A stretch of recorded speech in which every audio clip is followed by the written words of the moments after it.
School का पहला दिन।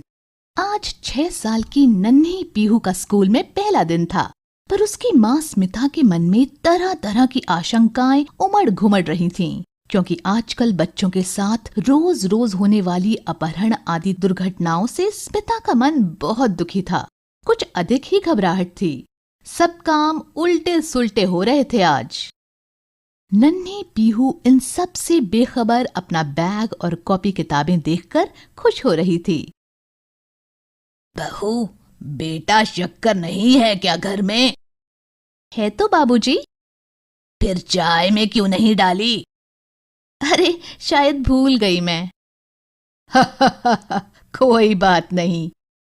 लाइए मैं शक्कर डालकर गरम करके लाती हूँ। नहीं, ऊपर से ही डाल दो। जी लीजिए बाबूजी। शक्कर डालते समय भी स्मिता के हाथ से कुछ शक्कर जमीन में फैल गई थी। बुजुर्ग ससुर जी स्मिता की स्थिति समझ गए। उन्होंने कुछ सोचा और मुस्कुराए, फिर बोले, अच्छी बात है। तो बेटा तुम इतनी परेशान क्यों हो? पीहू के कारण? जी बाबूजी, वो आजकल रोज टीवी और अखबार में बच्चों से जुड़ी कितनी खबरें आती हैं। एक बात बताओ बेटा। जी बाबूजी। पिछले हफ्ते से मेरा एटीएम कार्ड गायब है। शायद इतवार को सब्जी के पैसे देते वक्त मंडी में ही गिर गया।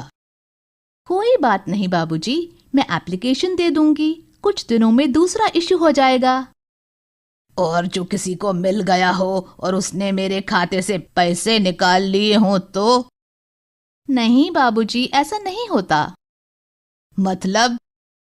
एटीएम का जो पासवर्ड है ना, मतलब संकेत शब्द, जब तक वो किसी को पता ना चले, कोई चवन्नी भी नहीं निकाल सकता आपके खाते से।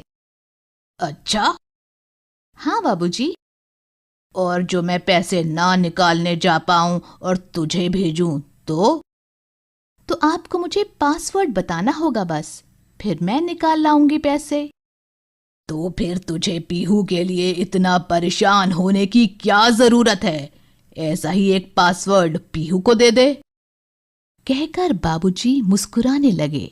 अब स्मिता बिल्कुल निश्चिंत होकर टिफिन तैयार करने लगी और हाँ, साथ ही साथ एक पासवर्ड भी सोच रही थी पीहू की सुरक्षा के लिए। ऐसा कौन सा शब्द है जिसे मैं पासवर्ड बना लूं? कोई ऐसा शब्द होना चाहिए जो पीहू को याद भी बना रहे। मम्मा, मुझे दूध दो ना। हाँ बेटा।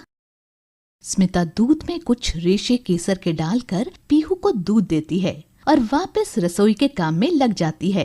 तभी पीहू दूध का गिलास